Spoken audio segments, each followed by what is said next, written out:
Good morning, guys. It's G from G's Loft, and today I got the young birds in 3 different crates. These guys are just observing everything, just looking around, while these guys are rowdied up. See the difference? I like them to be like this, just looking, observing. Probably more males in there, that's why. And I got some over here. We're gonna be pulling the 9th and 10th today. I'm not gonna do all of them on the video, but I'll do one so you guys can see how easy it is. Let me set this camera over here. Give me a minute. Sorry about that. All right, guys. Let me grab a pigeon. Okay.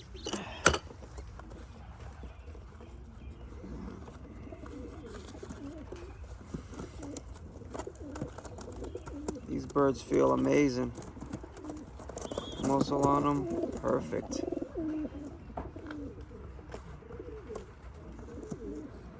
They're nice and light. They're not heavy. The mix right now is half and half, half barley, half pigeon feed. Nice clean feet.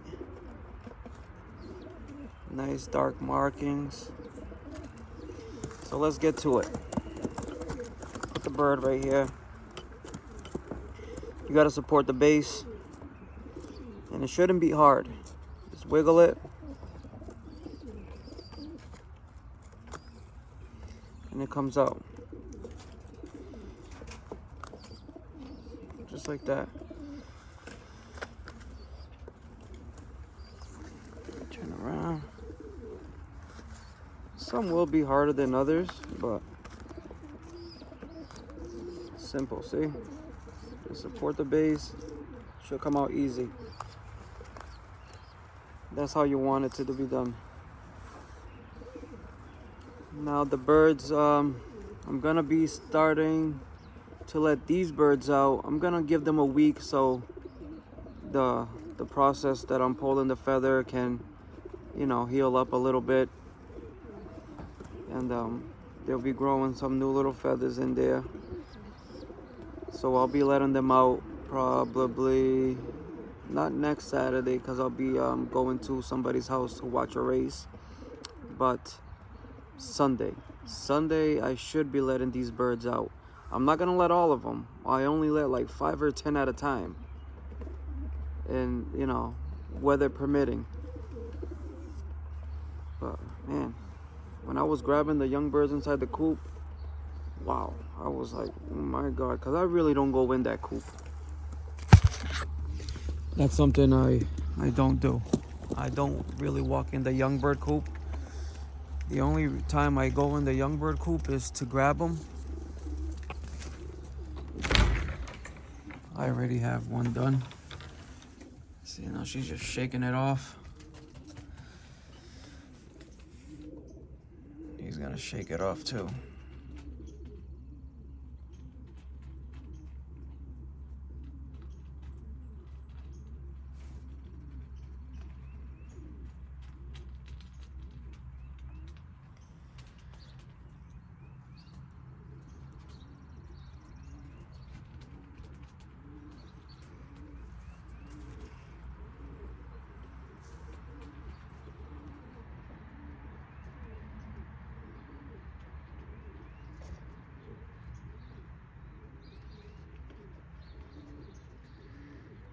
I'm about to tell you, these young birds, when I picked them up, they felt great. Every single one of them. They're on point.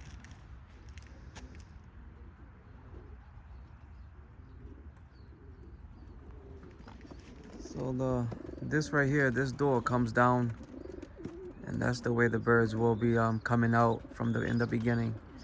Once all the birds been out and they've been familiarized with the area, then I just open this door and they just shoot right out, right into that open space and just go. But for now, they'll be going through the trap.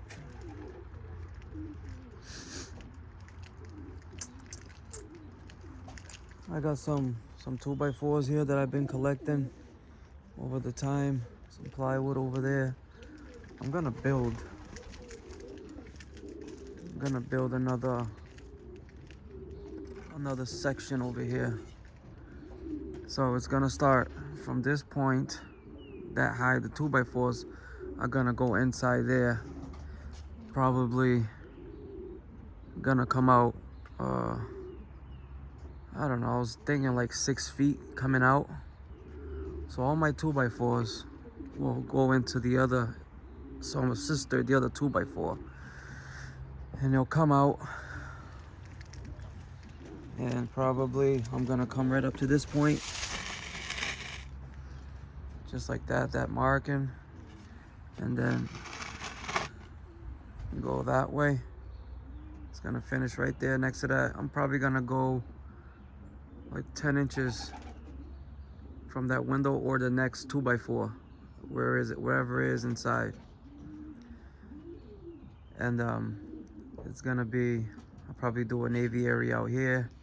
The door is gonna be where this cage is from the inside. The door is gonna be right on this section. And it's gonna be just one long section for cocks. So what I wanna do, I'm a framer by trade, so I don't gotta pay nobody to do this. So the door is gonna be right in this area here.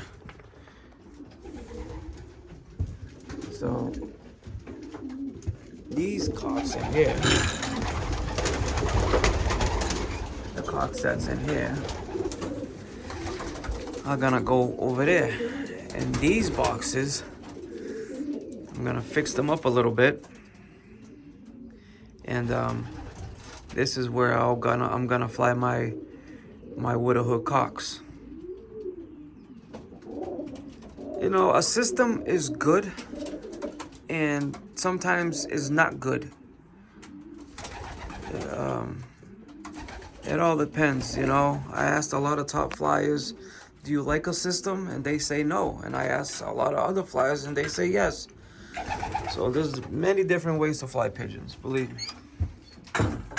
But the females, the hens, will be in this section. And they will only fly to the perch. That's it. They're only gonna fly to the perch.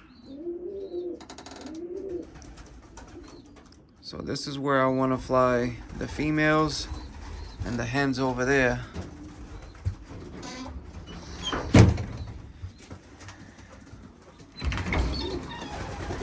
And this section, I might fly 2 teams of young birds, because guys, believe me, the more young birds you breed, I think is the better, because you know, you breed 100 youngsters and you know they haven't been let out yet, and by the time you let them out, you know, you're gonna lose some and lose here. The hawk chases some and they just disappear. So it's good to breed a little bit more than what you expect. And then by the time the young bird season start, from those 100 youngsters, you're probably left with 60, 50, you know. And then by the time you're in the middle of the season, you're probably down to 40 birds. You know, this happens to everyone. By the end of the season, those 40 birds turn into 30-something birds. And if you're lucky, you will end up with, you know, 40, 30, 35, 34 birds at the end of the season. And then when you start the season for old birds, those birds, you're gonna lose some. It's just losing and losing and losing. It's not like back in the day. You breed 50 youngsters, by the end of the season, you had 46, 47, you know. It's not like that anymore. Those days are gone. Today, this is a good lesson for the young birds. They're in the crates for the first time as well. I like to crate train the birds before I start letting them out. So what I do is I do this a couple times, you know, for 20, half an hour, depending how hot the morning is. And then my first training toss is right here. Right in this area, right here. I let the birds out right here. My first training toss.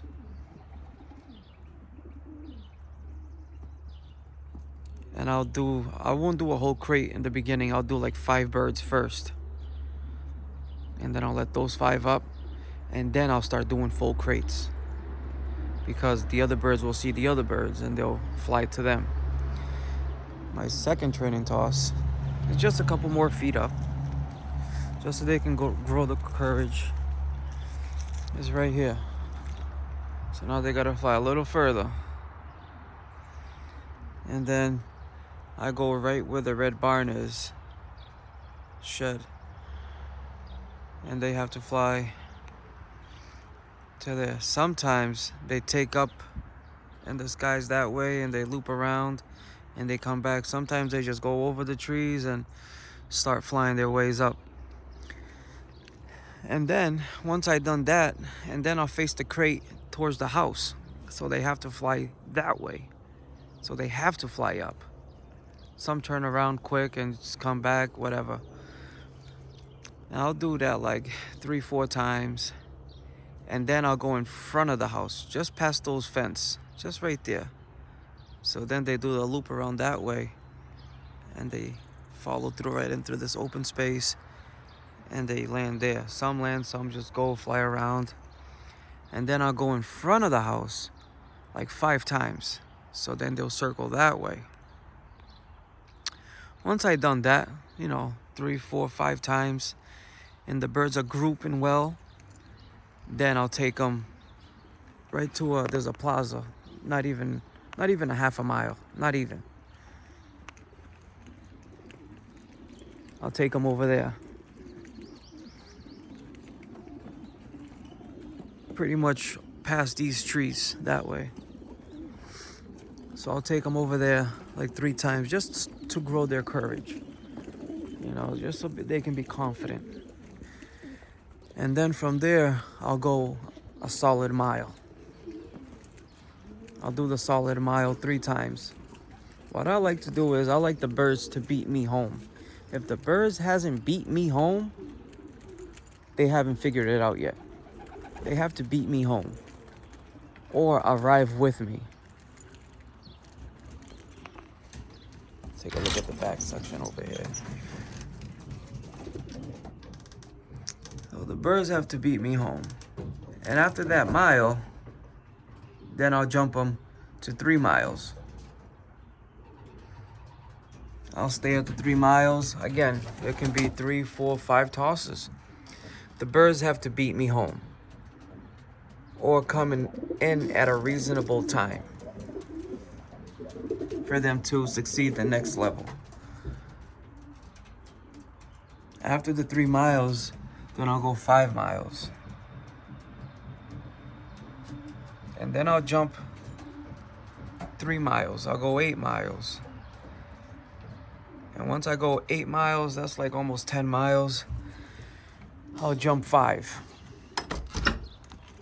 From that 5, and I'll just keep going. 5, 5, 5, and 5. Once I get to like 20, 30 miles, then I jump them. 10s, 10s, and 10s, and 10s. And that's it. I only take my birds 50 miles. That's Palmer, Mass. Go up the pike that way. And then I drive them south. In the beginning, I like to take them different locations. 2 miles this way, 2 miles south, 2 miles east, 2 miles west, 2 miles north. And I'll do that up to like 5 to 10 miles, different directions, so the birds can work. And once they done that, up to 10 miles, different directions, then I'll just take them 2 directions. Up to Pike, which is north, and I'll drive them south. So they can come, sometimes they come with the southern birds and they just fly up. So that's what I'll do.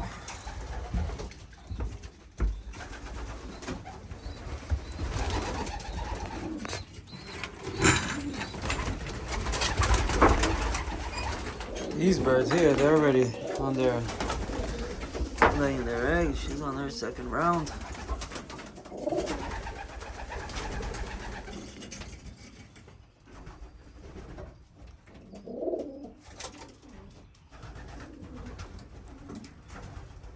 It's a beautiful morning out here, guys. One thing, another subject, vaccinations. Okay. I like to vaccinate my birds. Since my birds are not being... Oh my God, these birds are about to fly out. I left the door open. Since my birds are not interacting with other birds... Look at this. You guys ain't going nowhere. Since my birds are not interacting with other birds, they're just hanging around here. A lot of people like to vaccinate the birds at 14 days of age or when being weaned and stuff like that. Okay, the pigeon sport is already expensive, correct? None of my birds has been vaccinated yet. Simply because I like to vaccinate my birds when they've been out like 10, 20 miles. They're ranging home. Why is that? Because now I can almost guarantee myself that the shots that I'm gonna give my birds, I'm not gonna be spending money. If I vaccinate 100 youngsters in the beginning, half of those birds are gonna be gone. So all those shots is just throwing money away. That's just something I like to do. I'm not saying that the other way is wrong. Hey, you know, believe me, a bottle of PMV, Salmonella mix, you know, they sell them at Foy's, $138, and that's just the medicine, not shipping. You know, I get my bottles from Frank a little bit cheaper, but still, I don't want to waste none of the medicine, none of the vaccination. I want to guarantee that the birds I put them on are not gonna fly away in the next week or so. So that way, if I vaccinate my birds once they're out 20 miles, or 30 miles, or 40 miles, that can guarantee me of me not spending my money and throwing it away easily. That's it. That's the only reason why I do that.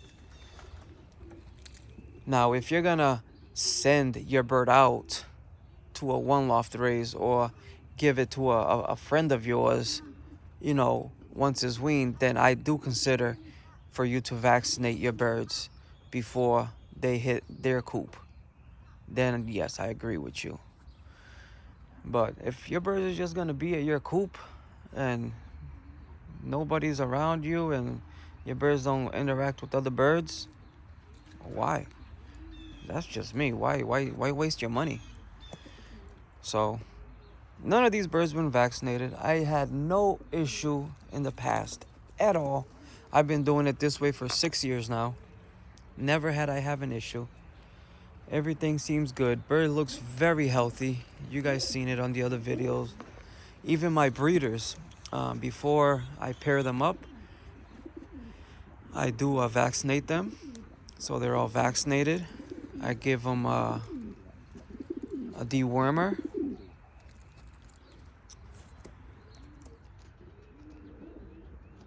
And that's pretty much it. And I smoke the loft. You know? That's it. Nothing special. Well, guys, that's just, something I like to do on some tips. So you don't throw your money away, I guess. But everything else on my end here, everything is looking good. Thank you guys for the comments. You guys comment down below. Somebody commented yesterday, Smooth J, shout out to you, my friend. The birds, they look spectacular. I know it's hard to believe, but the same way you're looking at this bird through my camera will be the same way if you came to my coop. And shout out to everybody who subscribed to my channel. I appreciate you guys. I really do. So stay tuned this Saturday. I will be going to somebody's house to watch a race. We'll take a look at their birds and ask a few questions and just have a good time. And then hopefully Sunday, I can let a few young birds out and see what happens. I'm just obsessed with this feathered pink. Bird's amazing.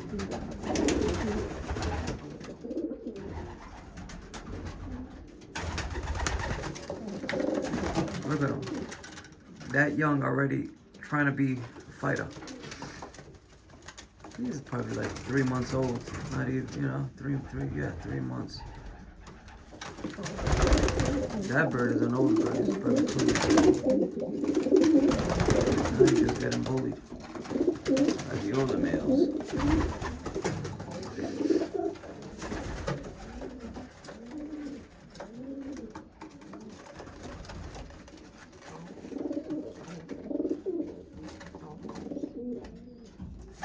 Well, guys, I'll see you guys on the next one.